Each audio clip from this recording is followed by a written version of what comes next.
আসসালামু আলাইকুম বন্ধুরা, স্বাগতম আপনাদের লার্ন উইথ মাস্টারপিসের নতুন আরেকটি ভিডিওতে। আজকের ভিডিওতে আমি আপনাদের জানাতে চলেছি কীভাবে আপনার হাতের লেখা খুব বাজে থেকে নিমেষেই সুন্দর করে তুলবেন। তো হাতের লেখা সুন্দর করা সম্পর্কিত আমি সবচেয়ে বেশি যে কমেন্ট পেয়েছি সেটি হচ্ছে আমি কোন কলম ব্যবহার করি বা কোন কলম ব্যবহার করা উচিত। আসলে আপনি সোজা সুন্দর একটা গ্রিপওয়ালা কলম ব্যবহার করলেই পারেন। আমি বেসিক্যালি ম্যাটাডোর হাই স্কুল কলম ব্যবহার করি। এটা গ্রিপও খুব ভালো এবং কালিও খুব ফ্রেন্ডলি বের হয়, তো লেখাটা খুব সুন্দর হয়। এবং কলম যেভাবে ধরতে হবে, আসলে অনেকে অনেকভাবে কলম ধরে, কিন্তু আমি সাধারণত এই আঙ্গুলের উপর কলমটা রেখে এই দুই আঙ্গুল দিয়ে প্রেস করে লিখি এবং তালু দিয়ে খাতার উপর প্রেসার দিই, তাহলে এইখানে সার্কেল করতে বা খাতার লেখার মধ্যে গ্রিপ পেতে একটু সুবিধা হয়। তো হাতের লেখা সুন্দর করা জিনিসটা আসলে নির্ভর করে আপনার অবজারভেশন স্কিলের উপর, যে আপনি আপনার লেখাটা কত ভালোভাবে অবজার্ভ করে তারপর সেটাতে কাজ করতে পারেন। তো সেই জন্য আজকে আমি দুইটা, একটা বাজে এবং একটা ভালো লেখার মধ্যে কম্প্যারিজন করে আপনাদের বোঝানোর চেষ্টা করব যে আসলে কোন পয়েন্টগুলো লেখাটাকে সুন্দর করে। এখানে দেখতে পাচ্ছেন একটা খুবই বাজে হাতের লেখা খাতা। তো এইখানে কেন লেখাগুলো এত বাজে দেখাচ্ছে, আসলে আমরা সেটা বের করার চেষ্টা করি। প্রথমেই সবচেয়ে যে বড় কথা, যে আপনার লেখার লাইনগুলো এবং শব্দগুলোর মাঝখানে একটা প্রপার গ্যাপ থাকতে হয়, কিন্তু এইখানে দেখতে পাচ্ছেন সেই গ্যাপগুলো নেই। এক জায়গায় গ্যাপ কম, এক জায়গায় বেশি, এবং অ্যালফাবেটগুলোর মাঝখানে তো কোনো গ্যাপের সামঞ্জস্য নেই। এইখানে যে গ্যাপগুলো থাকার কথা ছিল সেই গ্যাপগুলো অনেক জায়গাতেই মিসিং, এবং লাইনগুলো আঁকাবাঁকা, এবং অ্যালফাবেটের সাইজগুলো একটা ছোট একটা বড়, সেজন্য লেখাগুলোকে ওভারঅল দেখতে খুবই বাজে দেখাচ্ছে। কিন্তু এই পৃষ্ঠাগুলোতে দেখুন, এইখানে প্রত্যেকটা অ্যালফাবেটের মাঝখানে একটা দাগ দেওয়ার মতো পরিমাণ গ্যাপ ইউজ করা হয়েছে, এবং প্রত্যেকটা ওয়ার্ডের মাঝখানের গ্যাপ প্রায় সমান। সেই জন্য লেখাটাকে ওভারঅল দেখতে একটু ভালো দেখাচ্ছে আগের লেখাটির তুলনায়। তারপর যে ইম্পর্টেন্ট জিনিস সেটি হচ্ছে যে আমরা যে ফন্টে লিখি সেই ফন্টের সাইজটা এবং ফন্টের টাইপটা মেনটেন করা।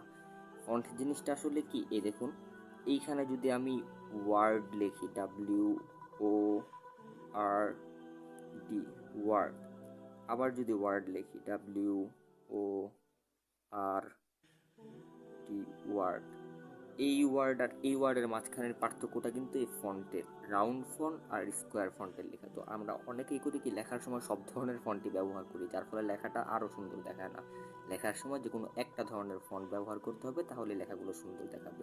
এবং আমাদের অ্যালফাবেটের সাইজগুলো তো অবশ্যই কনসিস্টেন্সি মেনটেন করতে হবে, যে সাইজ যেন বড় ছোট না হয়ে যায়। যেখানে দেখতে পাচ্ছেন লেখাগুলো কোনোটাই একটা সুন্দর শেপে নেই, এবং এখানে সাইজগুলো তো একদমই অসুন্দর, একটা বড় একটা ছোট কিছু লাইনের উপরে চলে যাচ্ছে। এবং লেখার লাইনগুলোকে যে জিনিসটা সুন্দর করে, বা লেখা ওভারঅল যে জিনিসটা সুন্দর করে, যে লেখার উপর এবং নিচের লাইনটা সমান কিনা।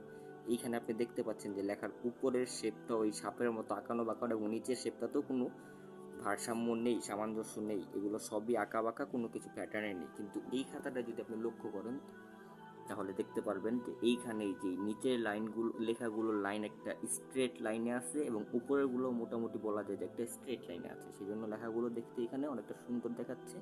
এবং এইখানে যেটা হয়েছিল যে এক এক জায়গায় এক এক ধরনের ফন্ট ব্যবহার করা হয়েছে, বা বিগার অ্যালফাবেটগুলো একদমই অসুন্দর ছিল। কিন্তু প্রেক্ষাপটে এই খাতাটার মধ্যে দেখুন কিছু ফন্ট আমি স্টাইলিশভাবে লিখেছি, যেমন এই ইন্টারনেটের আই, এই আই, তারপরে জি, এগুলো স্টাইলিশ হওয়ার কারণে কিন্তু লেখার মধ্যে জিনিসগুলো একটু ফুটে উঠতেছে এবং লেখাগুলোকে সুন্দর দেখাচ্ছে। এই পৃষ্ঠাটার মধ্যে দেখতে পাচ্ছেন আপনি সবচেয়ে বাজে যে জায়গাটা লাগতেছে সেটা হচ্ছে এই পার্টটা, যে এইভাবে কাটাকাটি করা হয়েছে, কিন্তু অপরদিকে এই পৃষ্ঠাটা দেখুন, এখানে কোনো কাটাকাটি করা হয়নি, সেজন্য লেখাটা ওভারঅল একটু ক্লিন দেখাচ্ছে। কাটাকাটি করতেই হয় তাহলে অবশ্যই একটা দাগ দিয়ে কেটে দিবেন, একটা দাগও টিচার বা যে খাতা দেখবে তার অবশ্যই চোখে পড়বে। আরেকটা যে বড় জিনিস লেখা সুন্দর করার ক্ষেত্রে, যে আমরা একটা অ্যালফাবেটই সব জায়গায় যেন একইভাবে এবং একই স্টাইলে লিখি। অনেকে আছে লেখার সময় লেখা একটু ডান দিকে কাত করে লিখে, আবার অনেকে বাম দিকে কাত করে লিখে, কিন্তু এই লেখাটার ক্ষেত্রে দেখতে পাচ্ছেন এই যে এইটা যেমন ডান দিকে কাত করে লেখা, অনেকগুলো লেখা আবার এই যে বাম দিকে কাত করে লেখা। তো এইগুলো লেখাটাকে অনেক বেশি অসুন্দর করে তোলে। আপনাকে যদি কাট করে লিখতে চান, যে কোনো একদিকে কাট করে লিখতে হবে, অথবা একদম সোজা করে লিখতে হবে, এবং অ্যালফাবেটগুলো সব জায়গায় একই স্টাইলে লিখতে হবে। এইখানে দেখেন টিটা এইরকমভাবে লেখা, কিন্তু এই জায়গায় আবার টি অন্যভাবে লেখা। তো এই লেখাগুলো লেখার সৌন্দর্য অনেকটাই নষ্ট করে। তারপর যে ইম্পর্টেন্ট জিনিসটি সেটি হচ্ছে আপনার রাইটিং স্ট্রোকস প্র্যাকটিস করা, কারণ আমরা এ থেকে জেড পর্যন্ত এইখানে দেখুন এ বা বি বা ওয়াই, আমরা যে অ্যালফাবেটগুলোই লিখি না কেন সেগুলো রাইটিং স্ট্রোকসের কোনো না কোনো রুলসের মধ্যেই পড়ে, এ থেকে জেড পর্যন্ত প্রত্যেকটা অ্যালফাবেট। সেই জন্য আমাদের এইভাবে রাইটিং স্ট্রোকসগুলো খাতায় বেশি বেশি লিখে প্র্যাকটিস করতে হবে, তাহলে আমাদের লেখার সময় লেখাগুলোর স্ট্রোকস তখন সুন্দর হবে এবং লেখাগুলোকে অনেক সুন্দর দেখাবে। আর হাতের লেখার সৌন্দর্য অনেকটাই নির্ভর করে যে লেখার জন্য আপনার কাছে কতটুকু সময় আছে তার উপরে। তো আপনারা অবশ্যই চেষ্টা করবেন যে সময় নিয়ে লিখতে, এবং যখন আপনি পরীক্ষার খাতায় লিখছেন না বাসায় লিখছেন তখন অনেকটা সময় নিয়ে ভালোভাবে স্লোলি স্লোলি খাতার মধ্যে লিখতে, তাহলে আপনার লেখাগুলো অনেকটা সুন্দর দেখাবে। অনেকেই বলে থাকেন যে আমরা তো পরীক্ষার সময় একদমই ব্ল্যাঙ্ক একটা পেজে লিখি, সেখানে কোনো দাগ করা থাকে না। তো সেই জন্য আপনাকে প্রথমে আগে খাতার মধ্যে দাগ টেনে বা দাগ টানা খাতায় লিখে প্র্যাকটিস করতে হবে। একবার প্র্যাকটিস হয়ে গেলে তারপর আর দাগ থাকা না থাকাটা ব্যাপার না।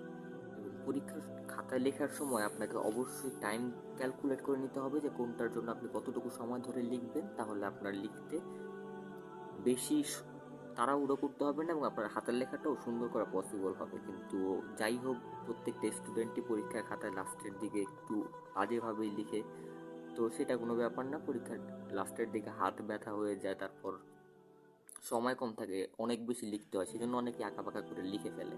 এবং হাত বা ঘাড় ব্যথা হয়ে গেলে কিন্তু আমাদের লেখাটা সুন্দর হয় না। সেজন্য আমাদেরকে খাতা থেকে পর্যাপ্ত পরিমাণ সোজা হয়ে বসে একটা পারফেক্ট অ্যাঙ্গেলে বসে লিখতে হবে। পারফেক্ট অ্যাঙ্গেলে বসে লিখলে পিঠ আর হাত সহজে ব্যথা হবে না এবং আপনি খুব সুন্দর করে অনেকটা সময় ধরে লিখতে পারবেন। কিন্তু আপনি যদি অনেক কাছ থেকে খাতার দিকে নুয়ে লিখতে থাকেন, তাহলে খাতাটা আপনি খুব কাছ থেকে দেখবেন এবং খাতার মধ্যে আপনার অবজারভেশন ভালো হবে না, যার ফলে লাইনগুলোও ভালো হবে না এবং আপনার ঘাড়ও জলদি ব্যথা হয়ে যাবে। তো খাতাটাকে একটু দূর থেকে দেখলে আপনি লেখার সময় নিজে নিজে জাজ করে নিতে পারছেন যে আপনার লেখাটা কি সোজা হচ্ছে না বাঁকা হচ্ছে। আজকের ভিডিও এতটুকুই। ভিডিওটি ভালো লেগে থাকলে অবশ্যই ভিডিওটিতে একটি লাইক দিয়ে চ্যানেলটিকে সাবস্ক্রাইব করে